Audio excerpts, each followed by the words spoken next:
The Doctorate of Nursing Practice. How will it change the nursing profession?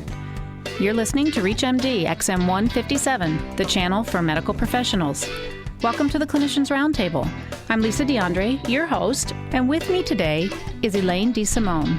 Elayne is a nurse practitioner as well as a physician assistant.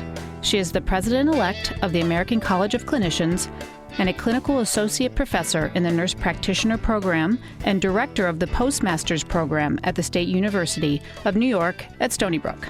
Today we are discussing the Doctorate of Nursing Practice. Hi, Elayne. Welcome to the show. Thank you for having me. Elayne, the Doctorate of Nursing Practice is now fairly well established.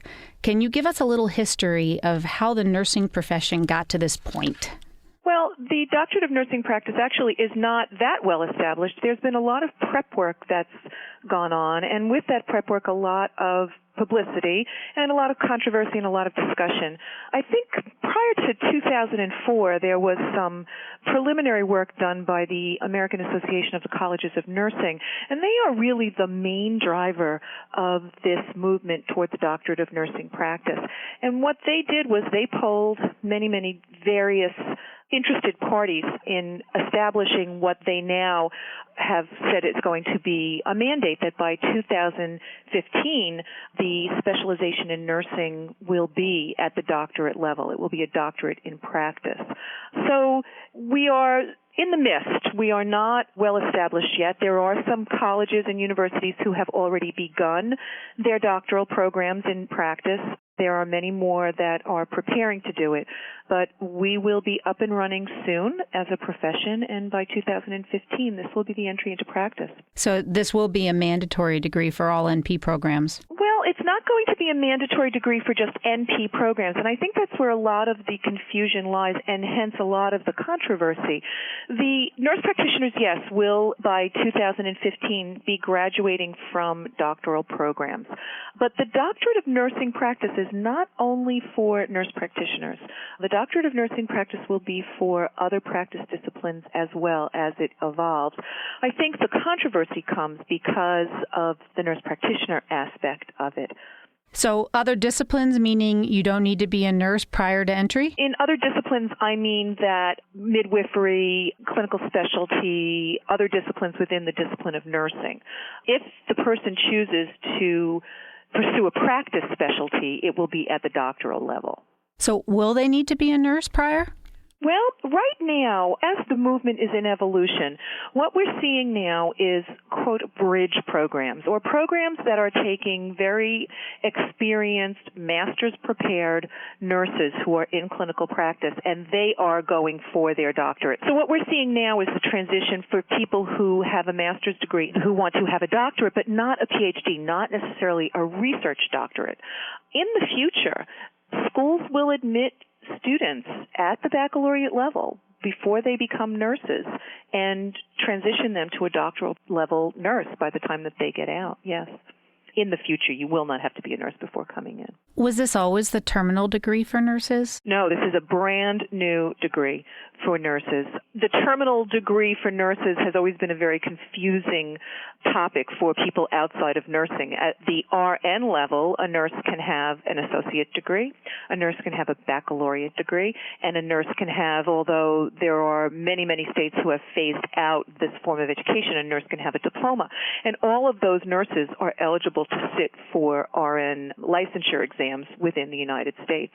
For nurse practitioners, the terminal degree, if you will, is master's. And the reason that has come about was because master's level education is necessary in order to do the advanced kinds of things that nurse practitioners do, but also because of certification and Medicare reimbursement, and that is how it has evolved. But that's also an evolution. Nurse practitioners were not always master's prepared. There were many schools years ago who awarded certificates to nurses post-baccalaureate. Well, why now? What is the advantage over what's in place currently?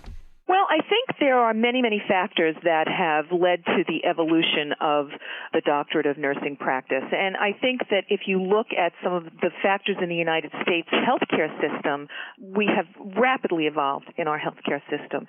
And the nurse practitioner programs, the master's degree programs, have really recognized for a very long period of time that we just cannot jam in all that we need to put into the curricula and into supervised clinical in order for people to be prepared for practice. So that's one reason why now, to award a degree that's really reflective of what the nurse is doing in school.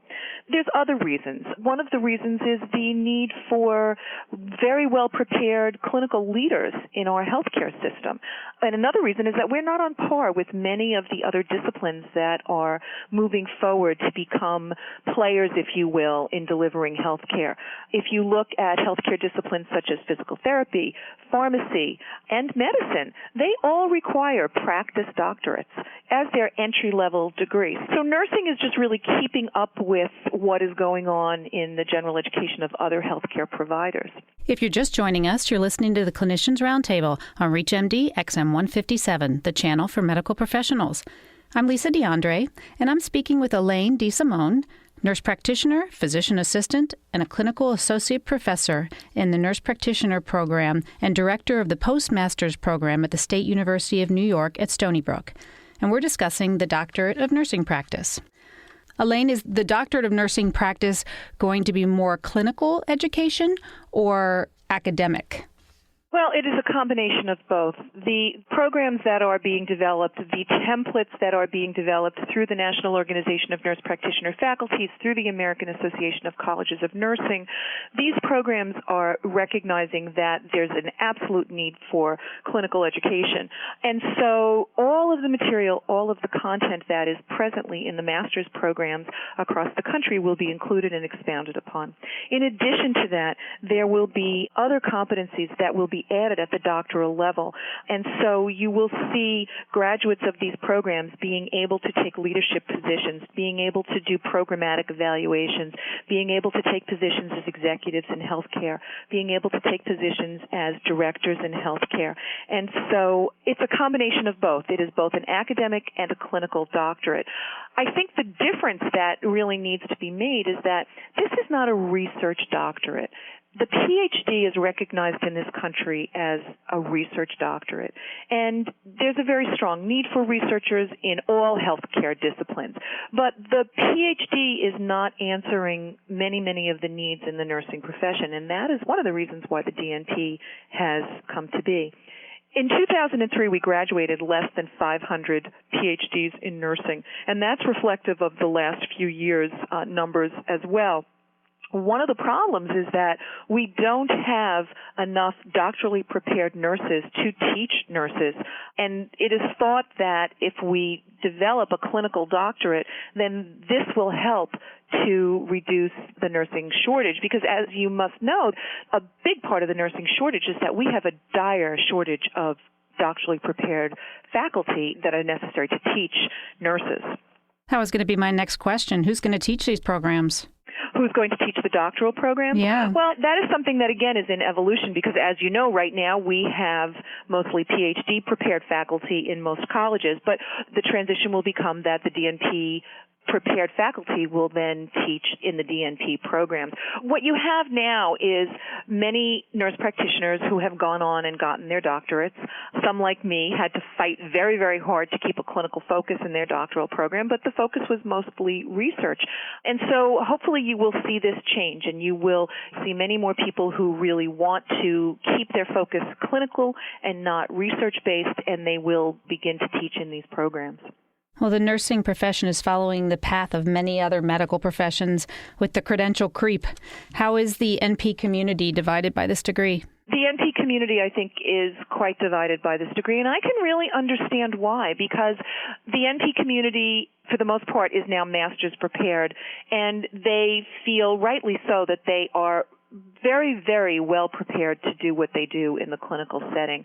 I think that what the NP community is not aware of is that this is not meant to supplant or subvert the master's prepared nurse practitioner. This is meant as an evolutionary process that will allow those people who want to go on and use their practice doctorate to expand their practice and to help make health policy, they'll be able to do that. But no, there is a lot of confusion and there is a lot of resentment among master's prepared nurse practitioners. And I understand that. And will the Master's Prepared Nurse Practitioners be grandfathered, or is it time for them to get their books out? Well, I don't think the Master's Prepared Nurse Practitioners need to go and get their books out.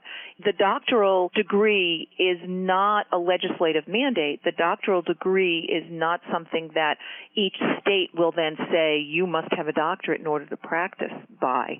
And so I don't know that, in the next 15 or 20 years that that's really going to have a major effect on the master's level nurse practitioner. As you know, practice is dictated legislatively state by state. And so I don't see that this is going to be a big change in terms of what is required in order to practice as a nurse practitioner. So there are so many doctors in the house now. Will the NPs be calling themselves doctors in the clinical setting? Great question. I am very interested to see how this evolves too, Me too. Lisa. I really, and this is something that I have had to struggle with because I have a PhD and I am called doctor in many settings, and I have had to struggle clinically as to what I am called. And if you pay attention to the drumming in all of the various states, there has been legislation that has attempted to disallow anyone who is not a physician to call themselves doctor. I think that with PharmDs, with physician assistants who are going to go on for their doctorate, with physical therapists who are now doctors of physical therapy, I think that the country is in for a revolution in terms of their thinking, in terms of who is called, quote, doctor. I have learned to correct myself and no longer refer to physician as doctor. I refer to the physician as physician. And so I don't know. I don't know how it's going to play out. It'll be very interesting. Maybe what we will all do by 2015 is call each other by our first names. How can people find out more information? Well, there are many different avenues to find out more information. I think one of the most rich sources of information is the American Association of Colleges for Nursing website.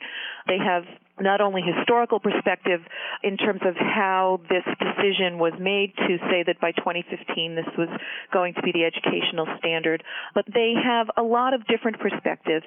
The listservs run by NP Info, by the American College, run by the PA Forum, those are another way to get into the nitty-gritty of what people are really feeling about the doctoral movement in general, not only for nurse practitioners, but for physician assistants as well. So if someone is interested, they can always, jump on one of those listservs and pay attention to those discussion threads. Elayne, thank you so much for coming on the show. Well, it's been my pleasure. I'm Lisa Dandrea, and you've been listening to the Clinicians Roundtable on ReachMD XM157, the channel for medical professionals. We welcome your comments and questions through our website at reachmd.com, which now features our entire medical show library in on-demand podcasts. Thanks for listening.